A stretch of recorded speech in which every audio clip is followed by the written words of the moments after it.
My name is Avery and today we're going to be talking about special effects, where they started and where they are today. Special effects have been an integral part of filmmaking since the dawn of cinema.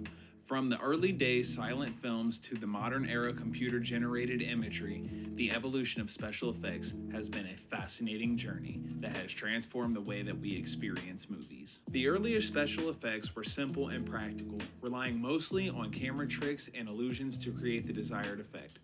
One of the earliest examples of special effects can be traced back to a French film, A Trip to the Moon, which was shot and filmed in 1902. It used stop-motion animation to depict a spacecraft landing on the moon. Similarly, a German filmmaker, Georges Méliès, used a variety of practical effects such as double exposure to create illusions in his films.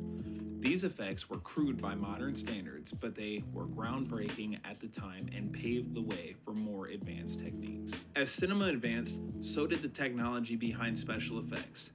The 1933 film King Kong is widely regarded as a major milestone in the evolution of special effects.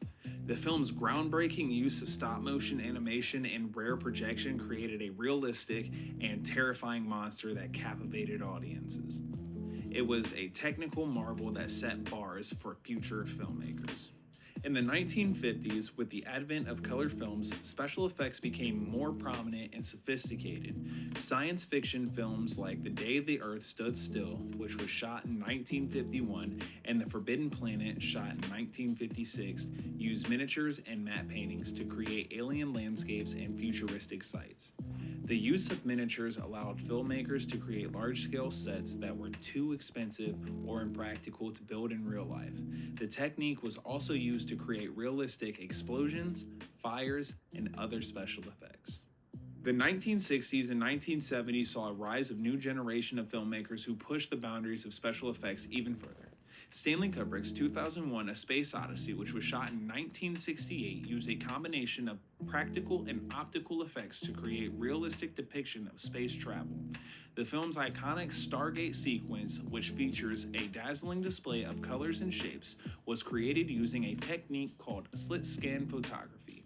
This sequence, which almost took a year to complete, is still considered one of the most innovative and visually stunning in cinema history. The 1970s also saw the emergence of computer-generated graphics, which would revolutionize the world of special effects in decades to come. One of the earliest examples of CGI can be seen in 1973 film Westworld, which used computer-generated imagery to create a robotic hand. This technology was still in its infancy, however, and it would take several more years before it was used to create more complex effects. The 1980s and 1990s saw rapid advancement in CGI technology, thanks in a large part to the development of power computers and software.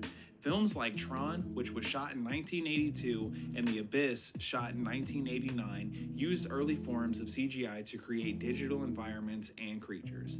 The 1993 film Jurassic Park was a game changer, using a combination of animatronics and CGI to create realistic and terrifying dinosaurs. The film's groundbreaking use of CGI earned it an Academy Award for Best Visual Effects and set the standard for future films.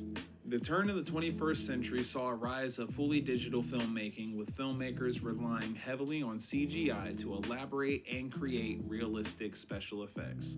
What will the future hold for future filmmaking? I guess we'll just have to find out. My name is Avery, and thank you again.